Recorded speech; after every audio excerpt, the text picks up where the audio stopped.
If you want to save money even on a low income, then stop spending money on these 10 things.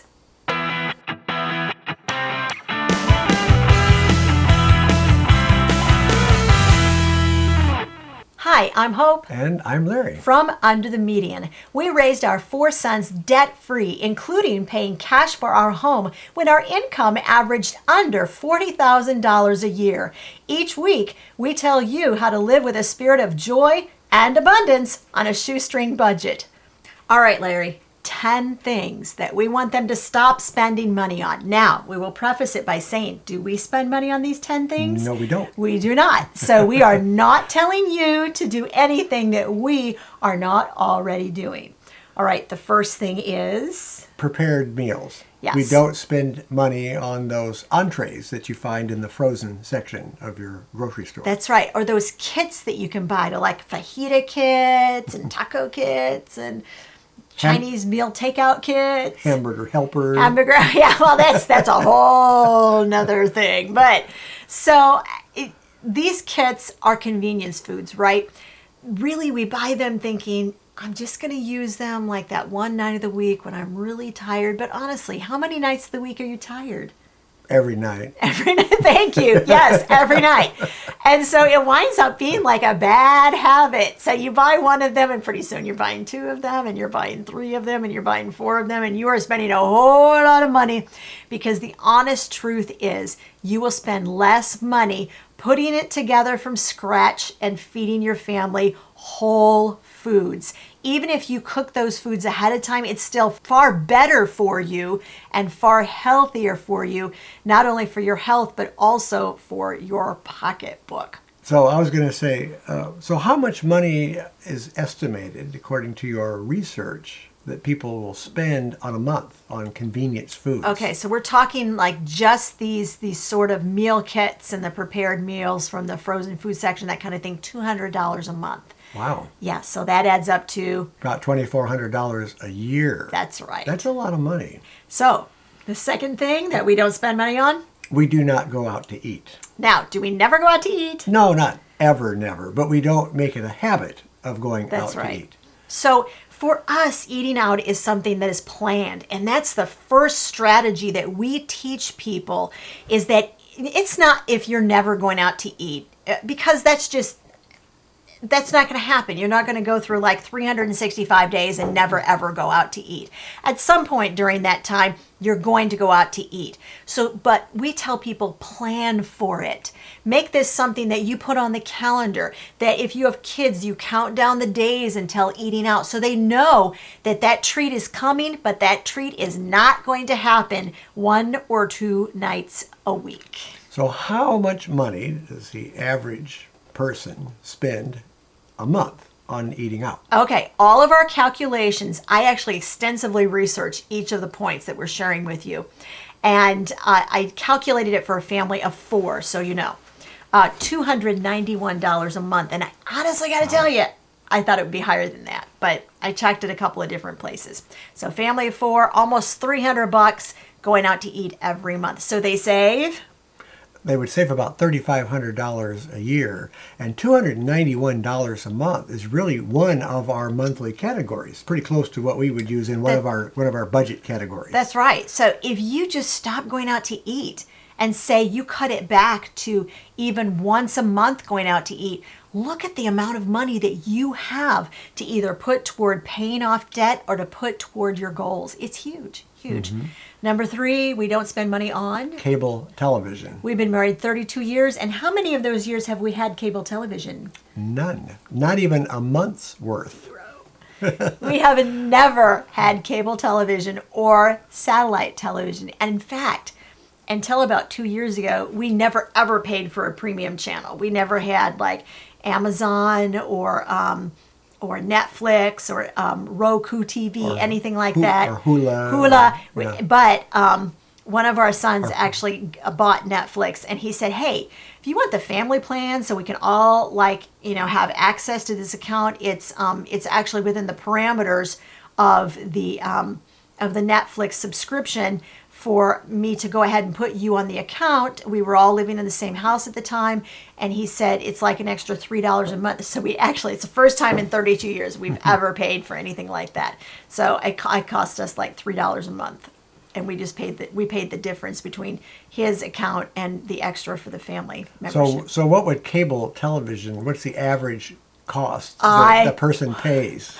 If I'd had coffee in my mouth, I would have spit it across the table. I was actually shocked because we've never had it, remember? So I'm like, I don't know, what is it? The average cable bill is $120 a month. What? Wow. $120 a month. Yeah, that is that's astronomical. That's a lot of money. Yeah. $2,400 a year. Number 4, we suggest that you not buy a... Gym membership. That's right.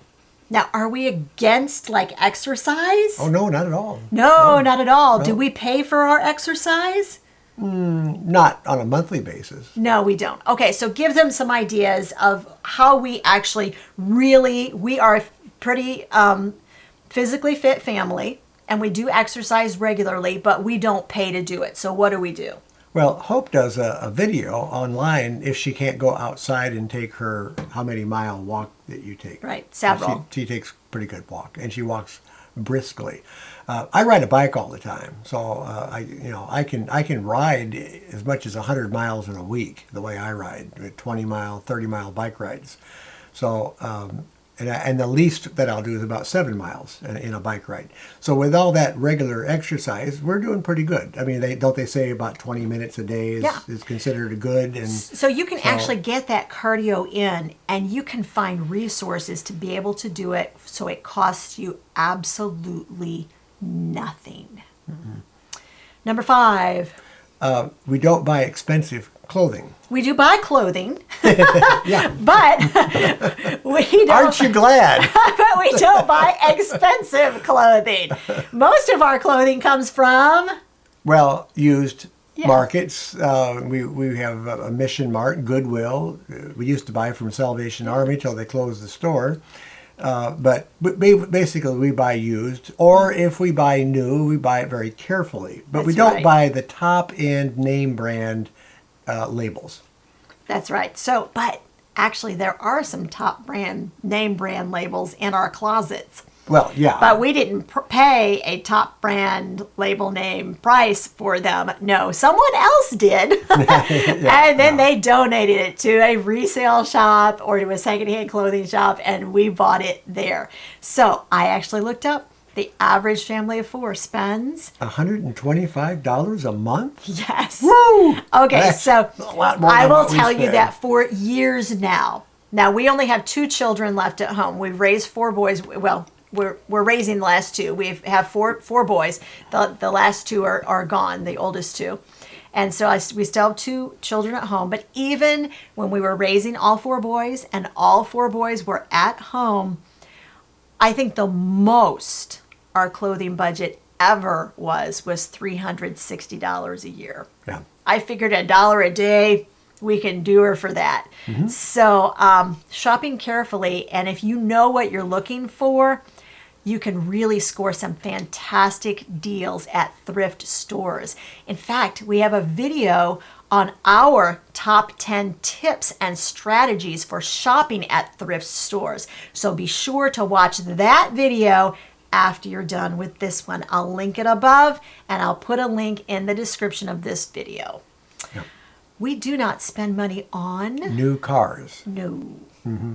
Now, when we first got married, he had bought a new car. That was the last new car that he ever saw. So our rule of thumb is that we buy a car that is several models old and has several thousand miles on it. The thing with a car is... a car that begins to depreciate the minute you drive it off of the lot. Mm-hmm. It's not something that appreciates in value. It's always going down. So it makes absolutely no sense to take a lot of your money and put it into a car. And so many people have told us, well, car payments are just a fact of life. You're just always going to have a car payment. Well, you know what? We have not for probably 3 decades had a car payment. And so it is quite possible to not have a car payment, to pay cash for your cars, and to still raise children on a low income. Yeah, it's a matter of paying that money to the bank, to your bank account, instead of to your loan as you've paid your car off. Right. And now I actually looked up the average price. Do you know the average car? I'm going to see what he thinks because I looked it up. The average new car price. I'm going to guess it's above 30,000. It is. It's about $36,000 a year. I was close. Is the average new car. I was thinking 38. Good job. So the average new car is $36,000. Now that doesn't include any interest that's tacked onto that loan, which these days they're making loans up to 72 months. And that's a long period of time. By the time you pay that car off, it is worth far less than you are actually paying on the car. Oh, yeah. And so I figure that what we do is we start saving for the next car. As soon as we purchase a car, we start putting money aside, setting it aside to purchase the next car. You will save an average of $1,800 a year by not buying a new car. The next thing that we don't buy, now this isn't really for Larry, this is for me. Manicures and pedicures. I get that guys sometimes get manicures and pedicures, but I'm willing to bet that there's a whole lot more women out there that are getting their nails done. I've never been too tempted in this. Okay, manicures and pedicures. If you get a manicure and pedicure twice a month, it'll cost you $50 each time you get it done. That's $100 a month, and that is $1,200 a year.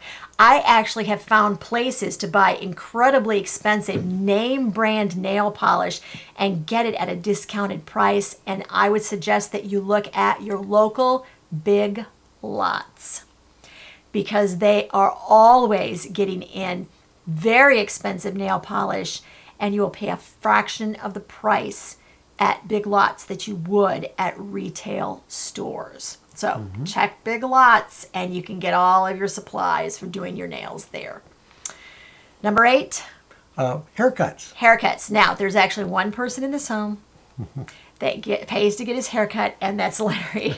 He won't let me cut his hair, y'all. Everybody, leave comments in the comments and say that you think he should let me cut his hair. No. So I have cut our boys' hair for a since we've had kids. I've cut their hair, and I cut my own hair, which clearly I don't do very often. All right. So yeah, I have long hair. It's straight. There's just not a whole lot to keeping it trimmed up.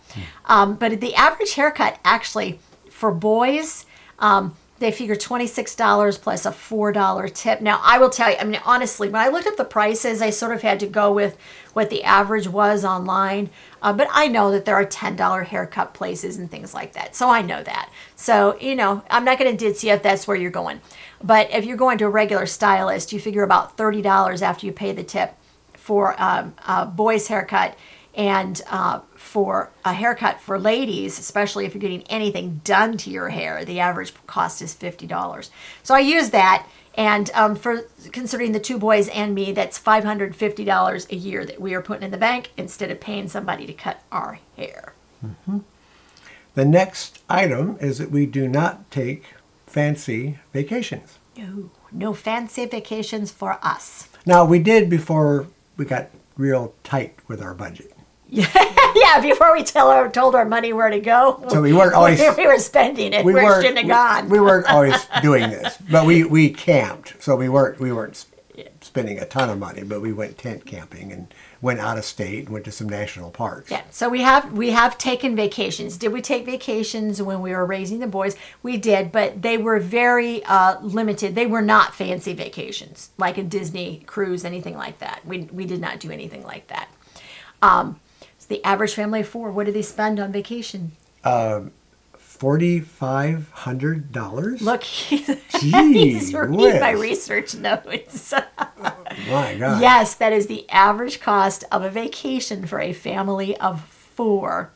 So by not taking fancy vacations, let's say we sock $500 aside and take a couple of nice long extended weekends, someplace that's within a day's drive of our home. And you can stay in very nice hotels, go out to eat, things like that. And you can still do it for well under $1,000 for a family. Let me of four. give one example, just a quick example. We went to a museum in Kentucky. It's a very, very famous museum. And we wanted to spend at least 2 days going through the museum. So Hope, in a bunch of research that she did, found a bed and breakfast that was just opening up. They were kind of finishing the house, so it wasn't officially in the program yet. So they let us stay there on a donation for whatever we wanted to pay. Yeah, and so we stayed 2 nights, and it was cheap. Somebody gave us tickets to go to the museum. Yes. We didn't eat out. We packed our food. We packed sandwich making materials. And I made chili there, as I recall, Yeah. at the bed and breakfast. We took Yeah. everything because they had a full kitchen and we were the only people staying there that weekend. And it wasn't officially open to the public. I had just scored this major, I contacted the guy and he's like, it's not officially open, but we need some preview guests to sort of, make sure we've got, all of our services in order. So if you wouldn't mind just sort of letting, you would be our test family, we'll just charge you whatever you feel like you can afford to pay. Yeah. And so that's, that was just a very unusual situation. But yeah, so we were able to go do that. And we had just as much fun if we had spent all that money that normally you would think of spending on a vacation, going out to eat, staying in a fancy hotel. All right. So $4,000 a year is what I figure that we save. I am going to give you a grand total. So hang in there because I'm going to give you a grand total on everything that we are saving. All right. Mm-hmm. Number 10.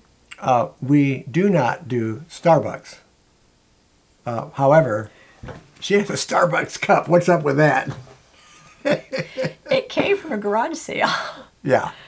So actually, it was a sale that it was an estate sale. It was everything. It was the last day. It was everything you could shove in a bag for what? $4. $4. And I even got a coffee pot. He got this huge bag. I even got a coffee pot for that. He came in with this big, huge bag, and I was like, "What are you doing?"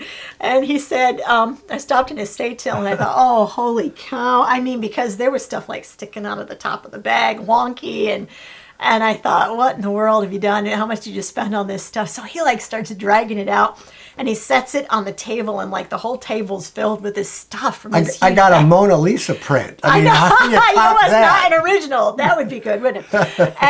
And so he finally told me, he said it was $4 for everything I could shove in a bag. And I looked at him, I said, you did a good job really filling that bag. I just want to compliment you and say, good job filling the bag. And right after that, our primary coffee maker was broken, and now we are using the $4 box coffee maker. It was like an act fine. of God, y'all. It was. All right, so Starbucks. So no, if you get a $5 Starbucks, which I had to ask my grown sons because I don't go to Starbucks. I seriously don't. I'm like, what's a Starbucks coffee cost on average? So we went with a $5 average. If you do that 5 days a week, for months on end. For 2 of us. Right, for 2 of us, right? So we're us. figuring both of us are indulging in coffee. Yeah. Then that would be $2,400 a year. Part of what happens is that you don't see nickels and dimes as being really important. Mm-hmm.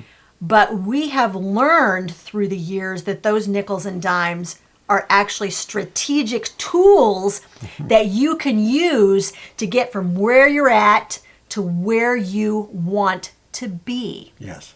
If you want the absolute inside scoop on 10 other exceptional ways that we have saved money, I would invite you to request the ebook that is listed in the link to this program. It's listed in the description, and it is 10 ways to dramatically reduce your expenses. And I do mean dramatically. There are different ones than we've shared today. And these are all things that we have done in order to save money, to reach our really, really difficult goals, and to grab those goals with both hands and refuse to let go. Yeah, So yeah. anybody do you want to guess? So we gave them, as we went through, we said, here's what you'll save over 12 months by not doing this. Do you want to read it? I'm going to let him read it. I totaled the figures, but I will give him the privilege of reading it. Ready? So the total would come out to $20,000 $350. $20,000. Yeah. If that like blows your mind, then welcome to the club, because when I totaled it up, I was absolutely astounded that just 10 things, that's what that added up to over the course of 12 months. Yeah, that's a lot. We would invite you to join us every Monday right here on Under the Median. Please subscribe. Give this a thumbs up before you leave today. Share it with your friends and leave us comments in the comment section. If you think we're wrong, we are totally down on that. Seriously. We would love to hear what you have to say, whether you're like, I'm not going to do that, I'm not going to give that up, we're okay with that. If you have other ideas and ways that you have saved money and you're like, I just want to add to this great pool of ideas, leave those ideas down there in the comments section as well. All right, subscribe to Under the Median. Next week, I am going to give you a heads up because we are going to tell you 10 things that we do not buy our children. All right, stay tuned. We'll see you next week.